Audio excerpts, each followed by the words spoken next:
మా ఊర్లో మా ఇంటి పక్కకు ఒక అక్క ఉంటది. అలా మొగడు మంచోడు కాకి ఇడిచిపెట్టింది. ఆమెకి 2 పిల్లలు. అమ్మగారు వాళ్ళు ఉన్నారు కానీ జరంత అట్లట్లనే ఉన్నారు. గందుకే పండగలకో పబ్బాలకు తప్పితే పోదు. ఇంట్లోకి ఎలా తీసుకోవాలనాయే, పోరగాళ్ళని చదివియాలనాయే. శీతం బాధలు పడుతుందా? ఎన్నడు ఇంటికాడ ఉండనే ఉండదు. దినం కూలికి పోతూనే ఉంటది. అక్క అంత కష్టపడి బతుకుతా అంటే చూసేటోళ్ళకే అయ్యో అనిపిస్తుంది. గసుంటోళ్ళ కష్టాలు జర్రంతనన్న తప్పాలని సర్కారు వాళ్ళు ఈ పథకం తెచ్చిర్రు. సర్కారు ఇంకో కొత్త పథకం పెట్టింది ఒంటరి మహిళల కోసం. నెలకు 1000 రూపాయల పింఛన్ ఇస్తుర్రు. మంత్రులు, ఎమ్మెల్యేలు, ఆఫీసర్లు పింఛన్ సర్టిఫికెట్లను పంచిర్రు. మహబూబ్ నగర్లా ఎమ్మెల్యే శ్రీనివాస్ గౌడ్ అన్న ఒంటరి మహిళల బతుకులు బాధలను యాద్ చేసుకొని బాధపడ్డాడు.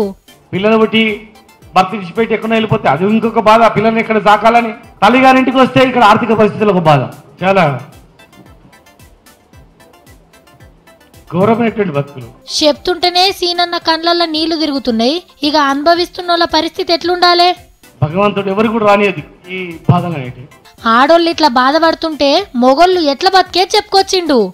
భార్య వదిలిపెట్టి అసలు బాధపడ్డాడు. భార్యనే వదిలిపెట్టాడు. వాడు ఆగి ఉంటాడు. కరెక్ట్ చెప్పినవన్నా. ఆడోళ్ళకుండే బాధల ఆవగింజంతా కూడా ఉండదేమో మొగోళ్లకు.